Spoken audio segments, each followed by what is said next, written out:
समय भी है। आप एक स्मार्टफोन का यूज करने वाला व्यक्ति अमूमन दिन में 4 घंटे तो यूज करता ही है। स्क्रीन टाइम 4 घंटे से कम किसी का नहीं होता है। 4 घंटे का मतलब 1/4 ऑफ द डे, और 1/4 ऑफ द डे का मतलब 8 days in a month, 96 days in year, that means almost 3 महीने हमारी जिंदगी के साल में हमारा ये मोबाइल खा जाता है। अगर इसको हम एक 100 साल की जिंदगी से भी करें तो 40×120 हमारी जिंदगी के लगभग 12 से 13 साल इस फालतू की चीज पे हम लोग गंवा देते हैं। यहाँ पे बहुत सारे बच्चों की माँ बैठी हुई हैं, जो कि मातृ शक्ति के रूप में आज आपकी हम पूजा कर रहे हैं। और आज का ये जो महिला उन्नति संस्था का समारोह है विशेष है, क्योंकि जिन चीजों का इंतजार आप सभी 70 साल से कर रहे थे कि महिला आरक्षण विधेयक कब पास होगा, वो अंततः आपके माननीय प्रधानमंत्री जी के प्रयासों से पहली बार स्वतंत्रता के बाद कोई बिल राज्यसभा में 215 और 0 वोट से पारित हुआ है। दैट मीन्स किसी भी पुरुष ने इस महिला आरक्षण विधेयक का विरोध नहीं किया। तो हम आपके साथ हैं, हम आपके आगे बढ़ाने में आपके साथ हैं। सूर्ययान से लेकर चंद्रयान 3 तक हमारी रॉकेट साइंस में, हमारे टेक्निकल इंस्टीट्यूशंस में, हमारे मेडिकल इंस्टीट्यूशंस में, हमारे, क्योंकि अगर आप हमको न पछाड़ पाती तो शायद हमें लगता है कि जिन चीजों से उत्पन्न होकर हम आए हैं उनमें कोई कमी थी। कमी सिर्फ अपॉर्चुनिटी की थी। जो एक हमारे संविधान में आर्टिकल है अवसर की समानता, वह नहीं था। और ऐसा नहीं है कि वह अनादिकाल से नहीं था। 712 ईस्वी से पहले एक भी उद्धरण कहीं पे नहीं मिलता कि महिलाएं पुरुषों की सहभागी नहीं थी। आप हमारे साथ स्कूल जाती थी, आपका यज्ञोपवीत होता था, आपको पढ़ने की, लिखने की, शास्त्रार्थ करने की पूरी छूट थी। और अपाला, घोषा, गार्गी, मैत्रेयी, गौतमी जो स्त्रियां हैं, इन्होंने हमारे ऋग्वैदिक मंत्रों की रचना में हमारा साथ दिया है। बीच का कुछ समय ऐसा आया जहां पर किन्हीं कारणों से आप सभी को मुख्य धारा से हटाया गया, और वो जानबूझकर हटाया गया। आप में से कितने लोग यहां बैठे हुए हैं जो ये जानते हैं कि औरत का मतलब क्या होता है? Please raise your hand. Not a single. आप जानते हैं बेटा? Very good. एक बच्ची है जो हमारे सामने हाथ खड़ा करके कह रही है कि सर मुझे औरत का मतलब पता है। अगर आप मुझे अनुमति दें तो मैं समझा पाने की कोशिश करूं, वरना फिर मैं आगे बढ़ जाऊंगा। औरत एक फारसी शब्द है जिसका शाब्दिक अर्थ आपके जननांग से होता है, जहां से हम जन्म लेते हैं। तो क्या आपकी पहचान सिर्फ आपके जेंडर को लेकर है? सिर्फ जेंडर ही आपकी पहचान है? हम अपनी बहन को औरत बोलते हैं, हमें शर्म आनी चाहिए। हम अपनी माँ को औरत बोलते हैं, हमें शर्म आनी चाहिए। हम अपनी पत्नी को औरत बोलते हैं, हमें शर्म आनी चाहिए। स्त्री हमारी माँ है, हमारे यहाँ स्त्री हमारी संस्कृति है, हमारे यहाँ स्त्री हमारी धरोहर है, हमारे यहाँ स्त्री हमारी परंपरा है, हमारे यहाँ स्त्री हमारा अभिमान है, हमारे यहाँ स्त्री हमारा सम्मान है। हम स्त्री को औरत कभी नहीं कहते और ना ही कहना चाहिए। ये छोटी सी सभा में बड़ी बात इसलिए कह रहा हूं कि औरत वर्ड से ही हमें आपत्ति है। हमारी परंपरा में आपको पूज्य माना जाता है। जो लोग हमारी उम्र के बैठे होंगे उनको पता होगा कि हम घर से जब निकलते थे तो भले ही गोदी में 2 महीने की कन्या हो, हमसे कहा जाता था कि कन्या के पैर छू के घर से निकलो। बचपन से हमें यह सिखाया गया है कि हमारे घर में सबसे पवित्र अगर कोई ग्रंथ रहती है तो वो कन्या है। क्यों? क्योंकि उसमें जन्म देने की शक्ति है, क्योंकि उसमें क्रिएशन का पावर है, क्योंकि वो दुनिया का सृजन कर सकती है। और चूंकि वो प्रकृति है, धरती को क्यों जननी माना गया है? जननी जन्मभूमि से स्वर्गादपि गरीयसी। जो आपकी जननी है वो स्वर्ग से आपके लिए उतारा गया एक माध्यम है। इसलिए हमको स्त्रियों की पूजा करना सिखाया गया है। और कतई आप ये मत समझिएगा कि मैं ये बातें आपसे इसलिए कह रहा हूं कि आज महिला उन्नति संस्था की सभा में खड़ा हूं। मैं 5 बहनों का इकलौता भाई हूं। मेरे घर में सिखाया गया है कि बहनों का सम्मान कैसे करते हैं। मेरे घर में मेरी बहनों की कभी पिटाई नहीं हुई, मेरी रोज होती थी। इसका मतलब मेरे घर में बालिकाओं का सम्मान था। मेरे पापा गर्व से कहते थे कि मेरी 5 बेटियां हैं, मैं 5 कन्यादान करूंगा। कन्यादान जो होता है वो सबसे बड़ा दान माना जाता है। और परिस्थितियां थोड़ी सी अलग हुई। कुछ कुरीतियां हमारे समाज में आई जो दहेज प्रथा, कन्या भ्रूण हत्या जैसी चीजों के माध्यम से आगे बढ़ी। लेकिन अनादिकाल से ऐसा नहीं था। हमारे यहाँ स्त्री धर्म माना जाता है। आपको पता है ना, आप हमारी व्यक्त हैं। और बाकी सब तो छोड़ दीजिए, जो हमारी पूजा पद्धतियां होती हैं उसमें सबसे ज्यादा पूजा आपकी होती है, क्योंकि शक्ति का असीम स्रोत ही आप हो।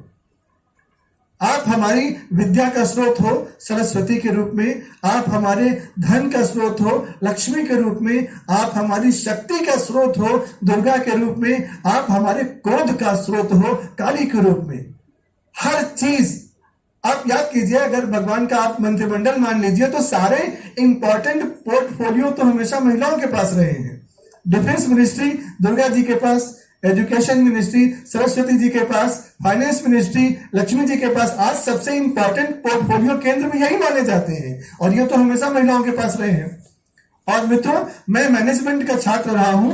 हमारे यहां ये बताया जाता है कि महिलाओं से बेहतरीन मैनेजर कोई हो ही नहीं सकता।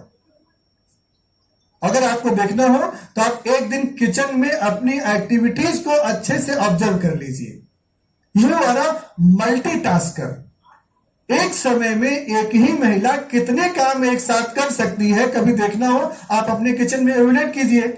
आप एक जगह आपकी दाल पक रही होती है, एक जगह आपने चावल चढ़ा रखा होता है, एक जगह आप रोटी बेल रही होती हैं, एक जगह आप रोटी सेक रही होती हैं, एक जगह आप सर्व कर रही होती हैं, और बच्चों के मम्मा मम्मा भूख लगी है का जवाब भी दे रही होती है। तो इससे बढ़िया मल्टीटास्कर कौन मिलेगा। और चूंकि एजुकेशन में अब आपको मौका मिला है तो आप हर क्षेत्र में अपने झंडे गाड़ रही हो। कोई एक ऐसा क्षेत्र नहीं है जहां पे पुरुष ये कह सके कि नहीं महिलाएं हमसे पीछे हैं। बस मौका मिलने की बात थी और आपने अपने आप को साबित किया। हमें गर्व है कि हम ऐसे देश में रहते हैं जहां पे महिलाओं को भोग की वस्तु नहीं समझा जाता, जहां पर महिलाओं को कंधे से कंधा मिलाकर चलना सिखाया जाता है, जहां पर बहनों की इज्जत करना सिखाया जाता है, जहां पे बुजुर्गों को सम्मान करना सिखाया जाता है। अब मैं मुख्य मुद्दे पर आता हूं, क्योंकि यहां तक तो मेरा हिप्नोटिज्म था। मैं आपको अपने आप से जोड़ना चाह रहा था। प्लीज मैम, आप ऐसे बोल दो, आपकी आवाज इतनी बुलंद है कि यहां तक जरूर पहुंच जाएगी। मैं आपके उत्तर प्रदेश से ही हूं।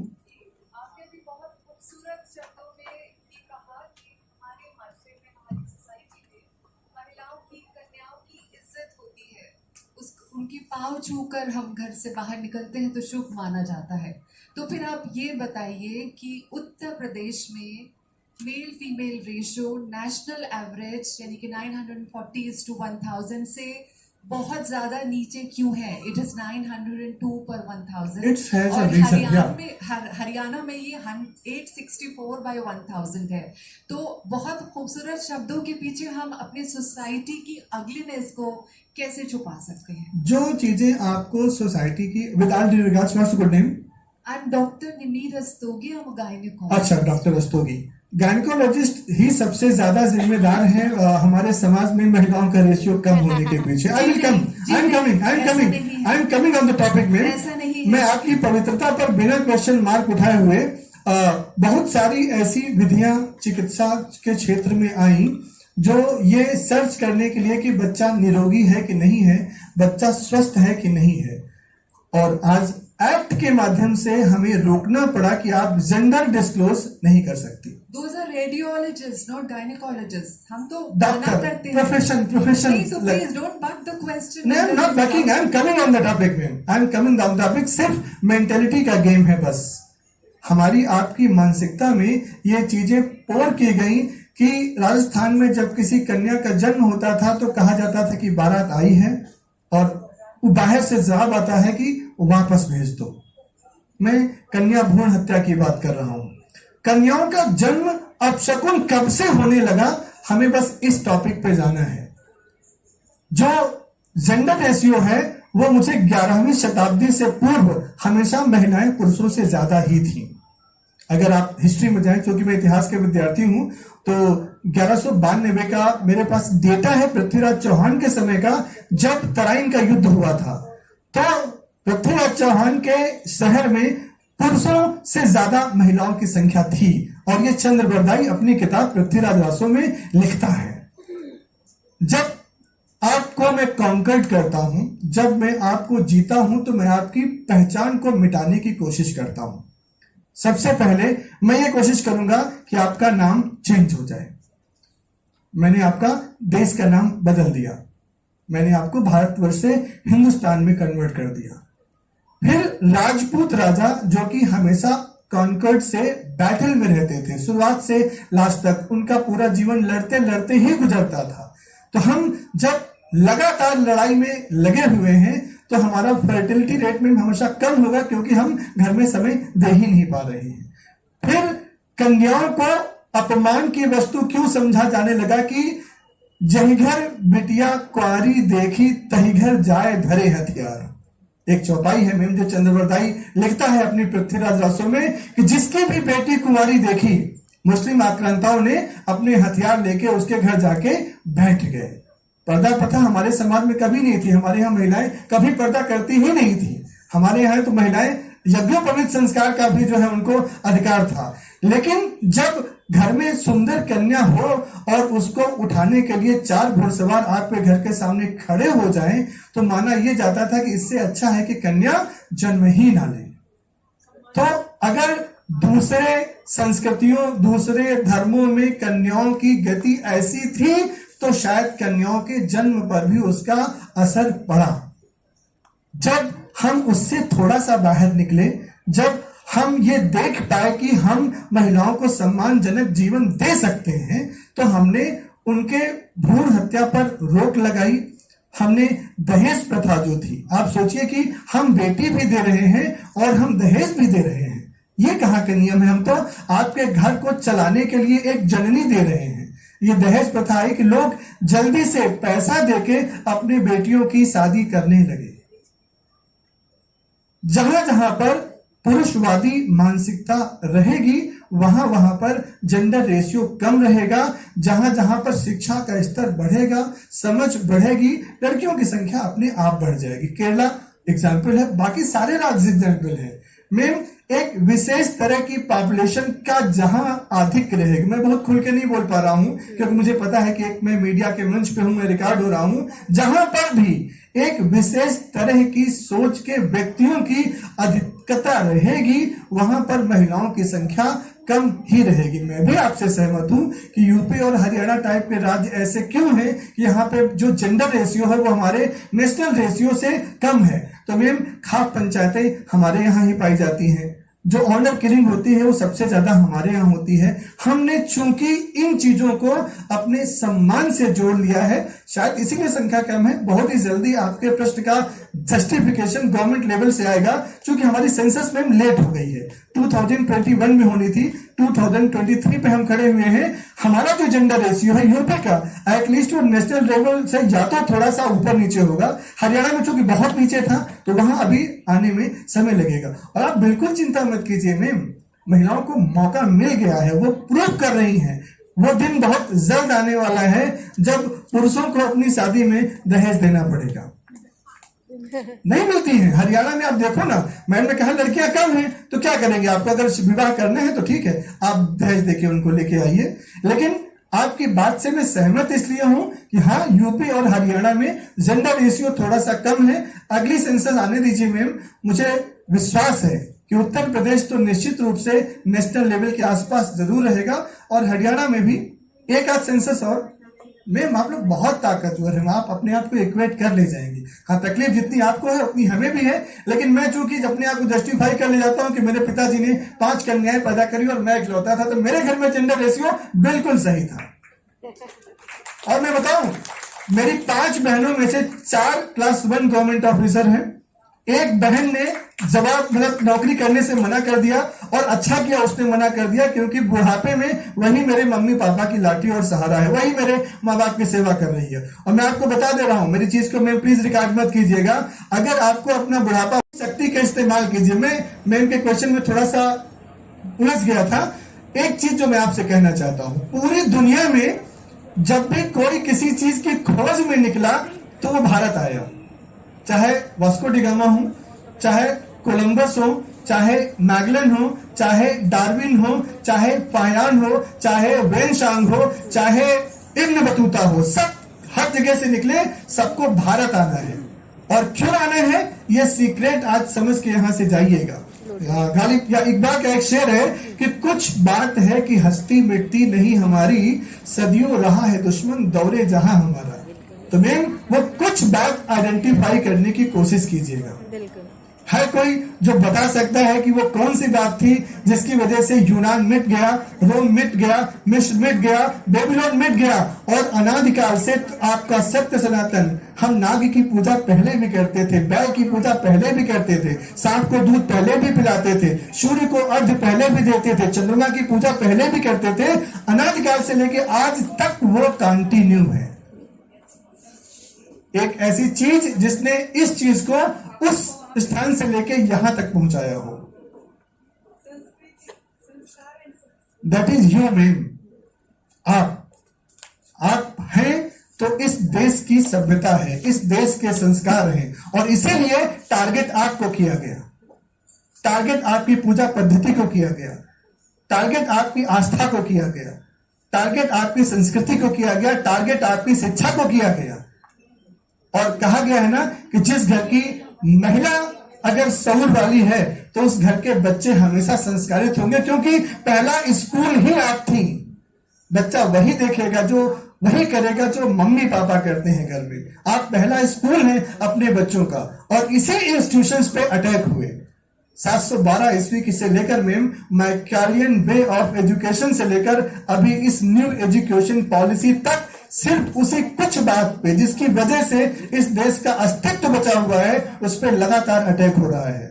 और इसमें रोल हम सबका भी है, हम उतने ही भागीदार हैं उसके जितने की विदेशी हैं, क्योंकि नैरेटिव सेट किए गए और हम उन्हीं नैरेटिव्स को फॉलो करते हुए यहां तक पहुंच गए हैं। क्यों महिला को घर से बाहर नहीं निकलना चाहिए? क्यों नहीं निकलना चाहिए भाई?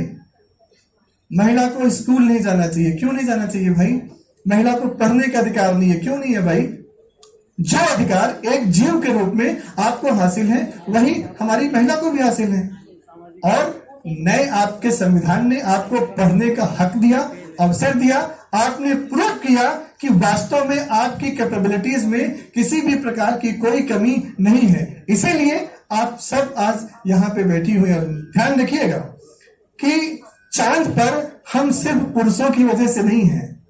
60% वीमेन साइंटिस्ट थी चंद्रयान 1 मिशन से लेकर चंद्रयान 3 तक। विज्ञान और तकनीक की ज्यादा पढ़ाई महिलाएं अच्छे से कर रही हैं बनस्पत पुरुषों के। डॉक्टर्स महिलाएं ज्यादा हैं बनस्पत पुरुषों के। क्यों? क्योंकि आप 64 कलाओं के किसी भी स्तर को छू पा रही हैं। मैंने जानबूझकर ये 64 आर्ट्स वर्ड को कोट किया है। बहुत पुराना एक लेखक है हमारे यहाँ, चाहे आप उसको विष्णुगुप्त के नाम से जाने, चाहे आप उसको चाणक्य के नाम से जाने, चाहे आप उसको वात्स्यायन के नाम से जाने। पूरी दुनिया में कोई एक जीव बता दो जो 64 कलाओं में माहिर होता हो, एक्सेप्ट वीमेंस। आपको उन 64 कलाओं से दूर कर दिया गया। Sorry sir, I interrupt you, but it necessary. हमारी प्रीति मैम को कुछ ऑफिशियल वर्क से जाना है, तो आपके पास हुआ है।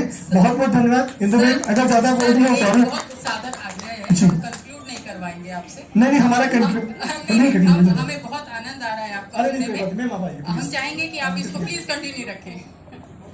सर कंटिन्यू करेंगे। और सर के बारे